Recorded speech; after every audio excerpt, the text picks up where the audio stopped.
I have here with me Becky Daniels. She loves to help business owners find the dependable path to reaching their business goal of having a growing and more profitable business. I mean, all of us feel that way, right? Well, business owners work their way out of a job and into the role of CEO of their business. She does this by clarifying what your business does, who you do it for, and how the work gets done. She helps business ownership be more enjoyable today and more profitable when you decide to sell. Becky graduated from the University of Tennessee, Knoxville with a BS in industrial engineering and a minor in business. She lives near Chattanooga with her husband, her three daughters, and three dogs. In her spare time, she loves to watch college football and basketball, go Vols, Vols. football, travel, cook, read, camp, whitewater raft, cycle, hike, and fall asleep 5 minutes into a TV program. Hi, Becky. How are you? Doing great, Kim. Thanks for having me. I am super excited to have Becky here because, first of all, she's super knowledgeable, really smart, but also very dedicated to helping business owners like make a better business. So I'm excited to have her. She's also honestly very fun. So it's going to be a really fun interview. I want to get right into it. Um, Talk to me about how you started to shift into launching your own business. And then I want to get into some amazing tips. So listeners, do not fast forward. We're going to get right into the tips about how to scale your business and how to make more money. But first, I want to just get an idea of how did you become a founder?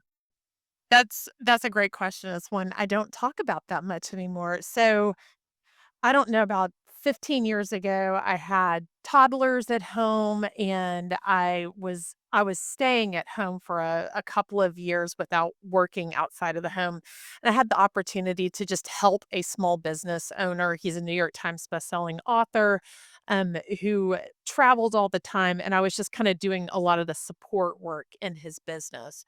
And it grew on itself. So it started with a little bit, and then I started really largely with the help of one other person running his whole very large business behind the scenes.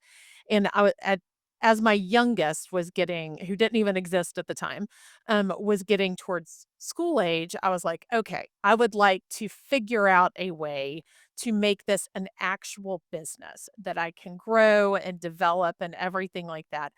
I narrowed it all down to focusing at the time really on the financials and then knowing I would grow that into the operations side as well. And so it just started with a couple of small businesses, and then over time it has grown into a whole firm that sometimes I still can't believe I get to run a whole business support firm while in my workout clothes most of the time. Becky, I want to get right into it because you have so much valuable knowledge to share.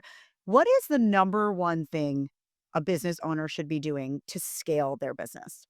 So, Becky, talking about that queen bee role, give me an example when you're working with a client, a founder, a business owner. What's the process of like, what does it look like to find that queen bee role? Yeah. So usually it's a process of clearing cobwebs and figuring out what's not the queen bee role, and that leaves you with the queen bee role. So for example, I have a client that runs a distribution for podcast and streaming services, and they're very, very niched down. And about a year and a half ago, we had just started working together, and we had this very long conversation where we were figuring out exactly what the queen bee role was, what they really do. And at some point, it really occurred to us that what we don't do is create anything. And so we are the shuttle between the creator and the distributor, and we are the people who connect those two, and that is it. And it helped them, first of all, reduce expenses really significantly, because when you're not creation is very expensive. So when you say we're not creating anything, that eliminates whole chunks of the overhead, the cost involved in what they were trying to do. But then also it gave everybody this real focus. And that particular client, when I say I don't know that I've ever seen a major turnaround in in a business like that, they went from years of barely breaking even or being way far in the red to we're and it's not even that big of a company, having six-figure distributions to each owner every quarter or so, and it's all because we really cleaned it all out and said, "This is what we do, and this is all we do," instead of, "Let's dabble in this, and let's see how this goes," and all of the other things that can distract you from the actual core business. I love that. That's so clear. That's super helpful. I'm gonna tonight. I'm gonna be making little doodles of a queen D on that should blow my own creepy roll. So you identify, even if their clients are hiring them for six things, you help them identify really the top like one, two, maybe three things that they're really the best at. You get them solely focused on that, and the other things go away or get delegated. Yes, and that because if you're trying to be everything to everybody, like I don't do taxes. Even with the CFO work, the bookkeeping work and everything that we don't do taxes. It's too much to keep up with. We're not interested. We need to leave that to the experts in taxes. It would take a whole other sector of the business to be able to get well versed enough on taxes to manage that. So it's better to just send that out and let somebody else worry about your taxes. And that's what helps you scale, because I feel like I'm Yeah, like the queen of reading basically 30% of a lot of books and being like, "I read that book," but yeah. 10x is better. 10x is easier than 2x or whatever that book is. The idea is like once you're really doubling down on the thing you're good at, it's much easier to scale. And so you're really helping people pinpoint what that is and then building processes around, and then what, and then what, and then scaling it. Yes, and so much of that, it's about eliminating the "we've always done it this way," or "I've I've had this client since the beginning, so I still do this work for them even though I shouldn't be." It's starting to really pull that stuff away so that the time, energy, and effort is truly serving the clients in the way they are looking to be served by you. I love that. Buzz, buzz. I'm going to find my queen bee role.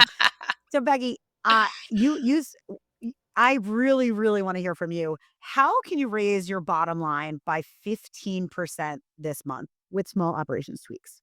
Okay, so this is where operations and finance really come together. And when you have really clean finances or financial reporting, then you can cross that over with your operations to see what is actually profitable and what is not profitable. Sometimes that can be a product line, sometimes it can be a client or 2 or 50 that are not actually profitable. And one of the things I see all the time with founders, I had a conversation with somebody just yesterday afternoon about this. They aren't considering their time in what makes their business profitable. So for example, you're spending all your time you say, "Oh, well, I made this much off of this client." Yes, but you had to spend 2 solid weeks of your life servicing this client to earn that money. You're not taking that out of the overall earnings and and that's your profit, because until you are considering what it costs to replace yourself in your business and the active work you do in the business, you can't be ready to scale. So once you're considering what you're spending on your own time, then can start to look at profitability. And once you do that, that's when you can see which product lines and which clients are not profitable. And then you get rid of them because they are costing you money to service, and no one is I'm in Tennessee, we are great big volunteer fans, but we are not volunteers in business. That is not the aim we have. So I just want to break it down for the audience. Okay, so you're saying that to raise your bottom line by 15%, you have to identify the clients that are not as profitable and fire those clients. Yes. Yes, absolutely. And not even like the first layer is the ones who are not profitable. I guarantee you almost every founder that still has some initial clients, has clients that are costing them money to serve. Without question, this is a thing. I see it literally every single place I go. And with every client, one of the things we narrow down and identify is these people are costing you money to serve.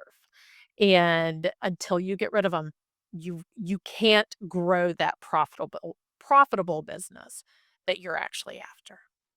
And what stage of business are these founders that you're working with where obviously when you're just starting out, you're like, I'm not gonna fire any clients. I need this to work. Right. But Right. like what stage of founder or business do you usually work with? I typically it's all service-based businesses. I My favorite are the family enterprise type businesses. I love to watch siblings interact with each other, parents interact with their children, like, and all the family dynamics. I think that's deeply, deeply fun. But on top of that, I work exclusively with clients usually in the 500,000 to $5 million range in annual revenue. At 500,000, you're gonna be really a solopreneur. You're really gonna be at that first jumping off point of saying, "I'm ready to scale, and I don't know how." But once you get to that 5 million, if you still haven't gotten the operations and everything in place, we've got a lot of work to do, but we can do it, and in about 18 months, you can go from I'm so overwhelmed and I keep missing my kids' soccer games to taking 3 or 4 weeks off completely disconnected from the business, and it keeps running magically, and in a lot of cases, better than when you're there, um, and you're off on a beach or just sitting in your recliner reading a book. Like, it's really fun to watch them go from that chaos to the absolute stability that they know things are running without them. So really the two things to be able to scale your business and run it so that you can take vacations, you can eventually sell it or retire, basically create a truly sustainable business is number 1, figure out your queen bee role. And Yes. then number 2 is uh fire, identify and fire the clients that are not profitable and then don't make sense Yes. as you're really getting smarter about running your business. Yes, absolutely. And one caveat is we all know our clients pretty well. You know which ones you could just raise the prices on and which ones need to be fired. So I should say that you should just go fire them. Sometimes it is a good idea to to raise the prices first. But yes, those are the two things that are really your jumping off point for starting to scale and starting to grow the business that you had in mind usually when you first got started. What does it look like when someone has completed the process with you? So it looks a bunch of different ways. Like I've got one client right now who her big goal is to be a more leadery leader, which I love it when she says that because I'm like, who doesn't identify with someone saying I want to be a more leadery leader? But for her she has daughters that one's in college and one's about to go to college, and she just wants, for the first time in like 20 years, for her time to be her own and for her to get to make her own decisions about her time in a completely different way. So she wants to know that her business can function without her constantly having her hands in everything. She Without having to be in her email 7, 8 times a day, she wants to know that everything is managed, everything is handled, even in her absence. And so in about we're a few months in now, so in about another year, she'll be able to do that, and so when that second daughter is going off to college next fall, she can leave, take her daughter to college, drop her off, do all those things that she wants to do and be paying attention to that instead of worrying about if emails are getting responded to. Yeah. A little bit of living the life that you were trying to Yes. build. Wow, living the Yes. actual Right, cre right. And talk to me about I understand you do workshops at conferences and you help the people identify the queen bee role. Talk to me Yes. about building a brighter future coaching. What it tell us a little more about that. Yeah, so, it's the workshops are so fun because I bring in a whole box of color-coded Post-its, and everyone kinda gets their own little set to go through the whole process of figuring out their queen bee role and understanding what it is they're doing in their business that is really serving their clients, and it's interactive. It takes a couple of hours, but everyone walks out with that knowledge and understanding, and it's so fun. And then the building a brighter future coaching, it's a 3-phase program. Each phase is around 3 or 4 months, depending on how quickly you work, and it's a step by step by step process of coaching you through what you need to do in the next 2 weeks that will get us to that ultimate goal of taking your daughter to college and not being worried about your inbox, and knowing that this business you've always dreamed of is running and functioning and thriving even when you're not paying 100% attention to it. And the actual real benefit is when you go to sell it, it's so much more valuable because all of that is in place. Like when your sales process is completely in place and proven, when your operations, all of it is proven to be functional and profitable and all of that, it is worth so much more when so many more multiples when you go to sell it, and that's the long-term payoff, but that's you get to enjoy it, and they get to enjoy it on it when you sell it. Uh, Talk to me about building your business. Like, what has been the hardest part about starting your own business, running your own business?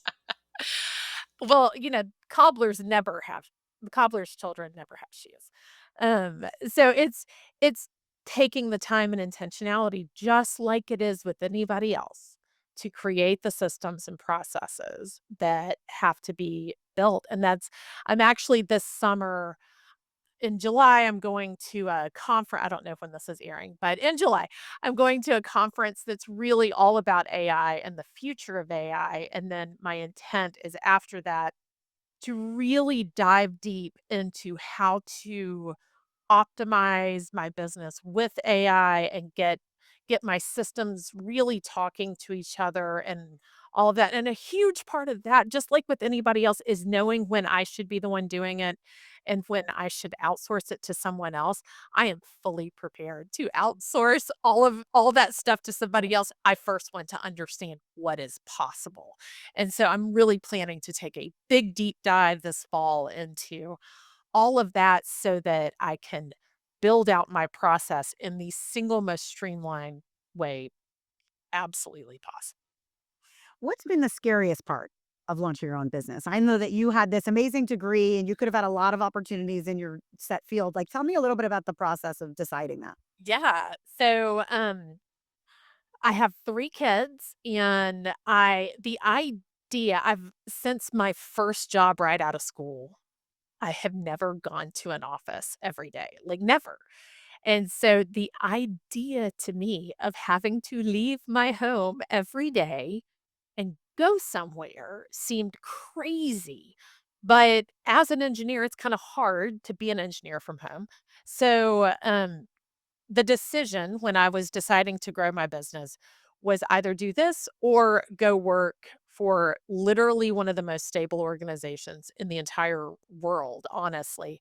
And to give you an idea, in my Sunday school class of like 25 people, there are 7 engineers that work for this organ. Like, this is what engineers in my area do. And so it was either build my own thing or go work for this incredibly stable company and at the or organization. At the time, it seemed like I was doing this super risky thing. Of course, it turns out that when you have dozens of clients in all different niches and all different um, types of companies, that is super stable. You have a very wide base of stability and foundation when you have all of this versus a single employer. And so what felt really risky has actually my husband and I talk about it all the time. He's a teacher. So for him, like he's also in a super stable business and career, but we talk about it all the time that it's turned out to be this incredibly stable thing that we expected to be kind of crazy and up and down and all over the place. And it's funny what you said about the idea of going to an office. I didn't realize I had no problem kind of I worked in media, so even though I'm going to the same place every day, it's always different. Every single day in media was different. So I think that kept me on my toes. I could never do like a very consistent 9 to 5 for 20 years. That is not me.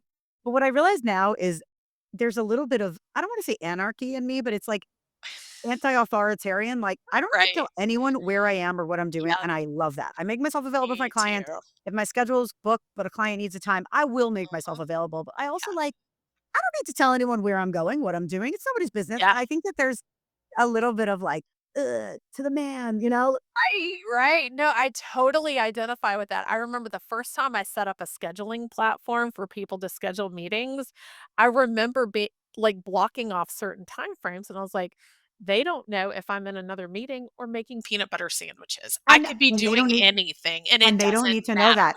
They don't need to know whether it's chunky or smooth peanut butter. It's none of their Right, business. right. Exactly, Um, exactly. I wanna know your exit in 5 words or less. My exit. So, there are these podcasters that say this all the time, and I think it's very funny. They mean it. They're comedians, so when they say it, they mean it very funny, but it's something I have adopted. It's I'm not taking that on.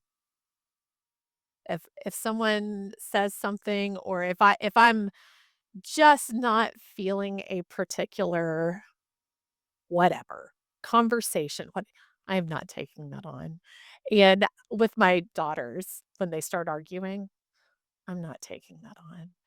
And it has become this healthy little mental thing to just be like, that's not for me. I'm not taking that on. Move right along.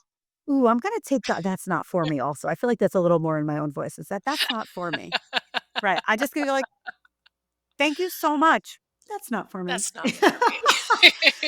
Um, Well, and that actually really goes back to the queen bee role because once you know what your queen bee role is, you can say, that's no, not for me. I'm not taking that on. I like that. I now someone came to me with a video project and I was like, "Thank you so much for thinking of me. I'm gonna pass it along to someone else." Um, and what's the best advice you would give someone else or the best advice you've gotten? The best advice I've gotten is the same as what I would give someone else, but it's 2 different contexts. I got the advice when I was first having babies, which was begin as you mean to go, which was just like when you bring them home from the hospital. Not that I adhered to it, but when you bring them home from the hospital, have them sleep in their crib and all these things. But in the same way, when you're building your business, begin as you mean to go. And the moment you realize you're not doing things the way you want them to be done in the long term, and you make those changes in your processes, in your finances, whatever that looks like, whatever it is that needs to be fixed and changed in your business to make it what you want it to be, the sooner you take that action, the sooner you are open to all the opportunities that you're want like when your schedule is packed, you have no room, no flex to be able to take on new opportunities. So the sooner you make those changes, the sooner you're open to opportunities that you always dreamed of having. Yeah, I love that. The begin as you mean to go. I think about that of intentionality, right? So, Yeah, like, it's the same with being a parent and also being a business owner. Is if you said you're building your business to do X, or you said you want to be this type of business owner, well, guess what?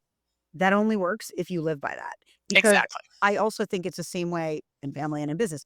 People will want and want and want. If you're good at what you do, everybody's going to want a piece of you. Mhm. I remember in the corporate of in corporate environments for me and my colleagues, if you're good and you're easy to work with, you will get more and more and more and more work until you are literally drowning. And it is on you to Yes. say, I'm at max capacity. Yeah, Do you want that me to work on that next week? yeah, And it's the same with the intentionality of running your business. Like for me, I'm like, well, if I wanna scale my speaking, but I also wanna scale my client business, okay, I need to delegate. Which of those is more important? Like, yeah, prioritizing, and then there's some things I'm like, "That would be nice," but looking at my yearly schedule of when I'm launching things, there's not really time for that launch. Okay, yeah, so that must be my break point, and so yeah, I can either have someone else totally own that project, or I'm not doing it, and just being realistic. I think just, like, I'm such a yes person. I'm like, "I could do that, I could do that," and I'm like, "No, actually, I can't, I can't." And it's actually helped me with, like, pricing as well, because like, Mhm. someone's like, "Oh, well, I might not need as much support." I'm like, me diving in and understanding your business, it's gonna take me hours and hours and hours Yes, apart from our calls. Just so you know, yes. there's so much work on the back end that you don't see that helps me Mhm. figure out your branding, your messaging, Yeah. building your video team. Mhm. So I think it's being real to myself about what the work is and what the work is going to do. Okay. Yes. And, Absolutely. when you do that, what you've just described of when you need to be able to dive in deep. I have a client today who is just a dear, dear client. I absolutely love working with him. That maybe 3 years ago, he came to me and said, "Our in-house support, has left, and I need someone short term. Can you do this?" And I thought about it because he was a friend, and then I said, "No, we are not structured for short-term engagements. We are structured for long-term, real relational, engagements." And I remember him saying, "I really respect you for saying no." And then sure enough, he came back around about a year and a half later.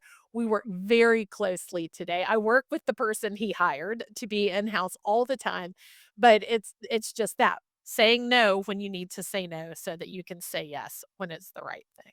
Yeah. And also, I love my clients, like, truly, the last year or 2, I've had the best clients, you included, and I am like, I actually love my clients, and I don't wanna take someone on where I'm resenting calls. Oh, That's yeah. one thing. I mean, if Mhm. you're not charging enough or you're not your scope is wrong, Yes. you Yes. don't wanna get on those calls, and that's not fair to them or me, and that's something that I have Absolutely. realized. I'm like, I'm being kind by telling you I can't do it Mhm. in that scale, 'cause Yep. I'm not gonna be committed to this project. I'm not gonna look forward to Yes. the calls. You're not gonna get the best of me. So I think that has also helped me be like, no, Mhm. that is my price. Like, I'm not good at Yeah. pricing. That's why I had a business coach. But I'm real about that. But Nobody's good nobody at can. pricing. Exactly. And Becky, I also want to ask you. So Becky and I have worked together. So Becky has been in my video boot camp and is now in a mastermind with me. So talk to me about how has our work together helped you in terms of messaging and finding your voice for online. Talk to me a little about that. So, the first thing I would say is you have been so good about telling me to just be Becky, which is a message I often need to hear.